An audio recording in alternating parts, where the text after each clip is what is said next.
You see this happening. Your take on the story? I think they're not ready. President Tinubu, with due respect, sir, you are not ready.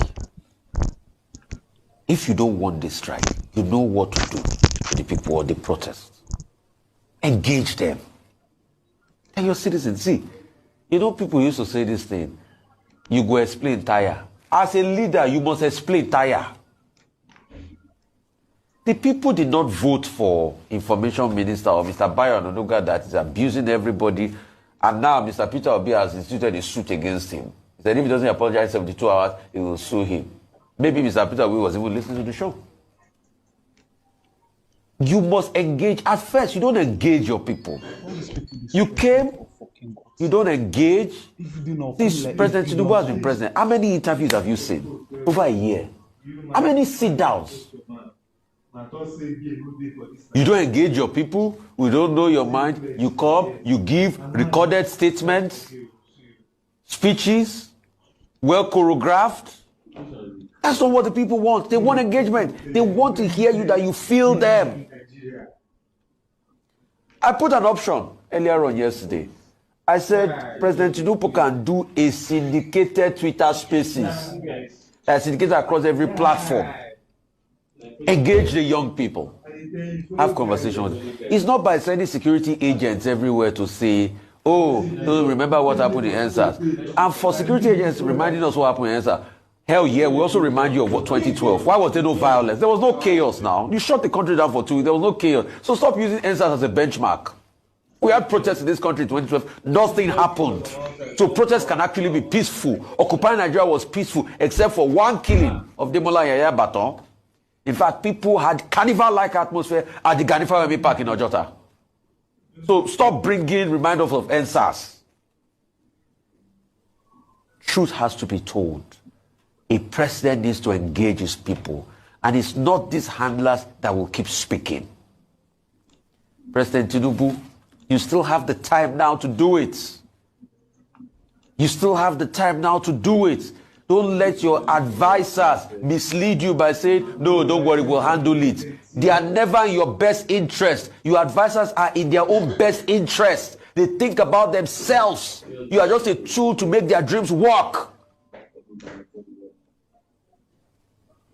Good morning, good afternoon, good evening, depending on wherever you are watching us from. It's another edition of Politics on the Streets. You can subscribe to our YouTube channel, like our videos, share, comment for more political discourse. You can subscribe to our YouTube channel, like our videos, share, comment for more political discourse. Today, we are not in the popular Ogba bus stop as we used to be. We are actually in a new, a different environment. Now, yesterday, a popular prophet Isa El-Huba, has come out to tell Nigerians it is high time to come out and protest against the insecurity, against the hardship in the Nigerian economy, that people should no longer sit down and fold their hands. He said he will be on ground to join the planned protest that will come up on the 1st of August. He said he has come out to tell every Nigerians enough is enough. Come out and let Tinubu go. How can you add this? Wow, and let Tinubu go. Yes. But yes, the APC camp, as I'm talking to you presently, this morning, giving a kind of, surgical intelligence, as I can report from you on the development that is happening in Abuja right now. There is a secret, a massive meeting of the APC blocks, with the president, as I'm talking to you, giving the scenario that, something that's going on the ground is spreading online, the internet everywhere, it has gone viral, and the Nigerians are warming up, the Nigerian youth are warming up, they want to take their nation by them unsafe, and nobody's going to resist that the way it is now. It is not an intentional thing, unfortunately, what is happening today, and majority of Nigerian youth, over 60 million Nigerian youth, are calling for a kind of protest, to let the government know their situation, their position on the developments in the country. Yes, some analysts said it's a revelation. Hunger is a revelation. Then another people is saying end bad government is the revolution. Then by the time you match these two things, hunger and revolution, no, revelation, revolution. Revelation in this context now represent hunger. That's revelation that there's hunger in the land. It can like it be reported in Vanguard this morning that the Nigerian economy is gloomy. You know, the food inflation has risen up to 50% as I'm talking to you now. Food is not accessible again, not even buying. No. You cannot access food now. The revolutionary aspect of it is to end bad government that had transferred hunger to Nigerians under Bola Tinubu administration. Now, sir, away from that, we saw how the son of RUFIA has come out to say that IMF and the World Bank will not save President Bola Tinubu this time, and said that the president has claimed to be a political strategist, and he said that works only in Lagos, and that mechanism will not be applied or will not be applicable to Nigerians. Financial pacification will not help Tinubu if did not do the right thing. Funding of groups, funding of different forum will not help Tinubu at this time if the right thing is not done. Nigerians are becoming tired. That's what they call apathy. You know, they are being connected from the nation that they call their own. You know, and I believe, you know, coming from RUFIA's son, you know, that the IMF and World Bank will not say. Of course, he's trying to tell you that, you know, the interest of the American, the British government, they haven't been to Charter House, that anybody that goes to Charter House automatically becomes the president. Whether he has the knowledge, the broader knowledge of administration, whether you have what it takes to govern Nigeria, as long as you are in tune with the colonial masters, they invite you to Charter House. Anybody that goes to Charter House becomes the president of the country. And whether the president does well or not, so far, as long as you protect the interest of the British colonial masters, you are good to go. And that's the essence of it. But sir, Ali Ndume has told President Bola Tinubu, he said that the president has caged himself with fence round him. Now, he said that it is high time the president come out of that cage fence, and that Nigerians are hungry, and that Nigerians will come out and air their voice of the hunger. Yes, Mr. David, thank you for that angle of question, because it has been an issue of debate for some time now as I speak to you. This morning, this beautiful morning, reporting from the Center of Excellence with a lot of reservations on Nigerian government, you know, because they are not saying this destruction, they cannot be able to come up out of it. You know, NSAS would be a child's play. And they keep on sending signals. They're supposed to use NSAS to correct the mistakes that are made over the years and be able to make sure that, you know, things work perfectly well. This is a country where we have all the natural resources to transform a nation, country like Nigeria, where every citizen will be very, very, very comfortable and accessible. You know, they are using government-sponsored terrorist attack on our farmers. They are using government-sponsored attack on our social life. They are using government-sponsored attack on governance. Everything about Nigeria is sponsored to destroy Nigeria by the same leaders. Sir, lastly, before I let you go, sir, Hope Uzodinma have told the Igbos not to protest in this planned protest. He said the Igbos should stay away from this protest. For long, Igbos has been differentialized.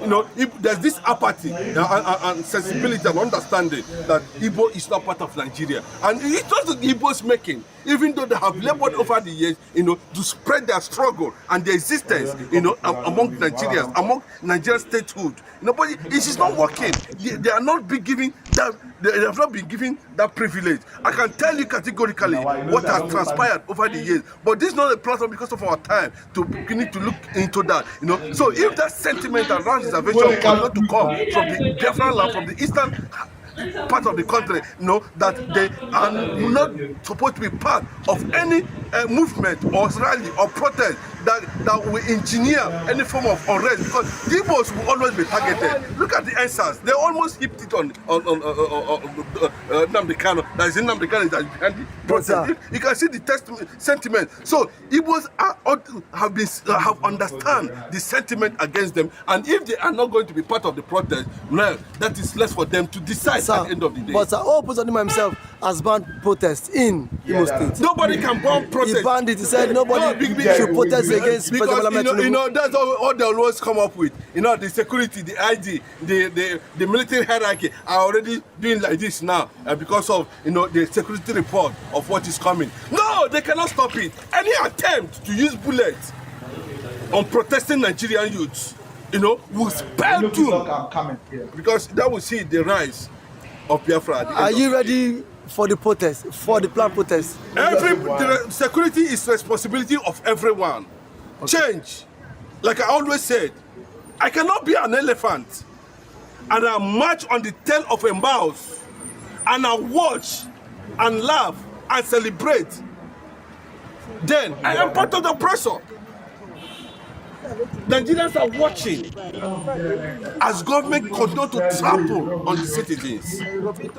And those who are by the side are clapping and celebrating, those ones too are part of the oppressors. Those ones clapping for the inflation and the current hardship are also part of the oppressors. That is the truth.